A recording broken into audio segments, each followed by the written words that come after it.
Dalam sidang paripurna ke-7 Dewan Perwakilan Rakyat Daerah Kota Palembang dengan agenda mendengarkan pemandangan umum dari fraksi terhadap laporan pertanggungjawaban rancangan peraturan daerah tentang anggaran pendapatan dan belanja Kota Palembang, Senin 3 Agustus 2015. Salah satu isinya mengenai tarif parkir yang ada di pusat perbelanjaan seperti mal, penertiban kawasan Pasar 16 Ilir, peremajaan pohon, retribusi pemungutan sampah, dan lainnya. Harnojoyo, PLT Wali Kota yang ditemui usai rapat paripurna mengatakan, semua masukan baik itu berbentuk saran ataupun kritik dari fraksi ditanggapi dengan baik, mudah-mudahan dalam waktu dekat perda tentang LPG segera dikeluarkan.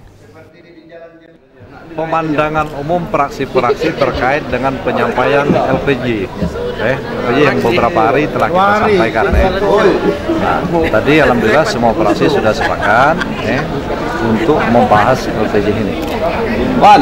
Satu terima kasih kepada pemerintah, kepada DPR sudah insyaallah dalam waktu dekat akan membahas laporan pertanggungjawaban wali kota ini dan pada saat nanti juga terbit perda LPG.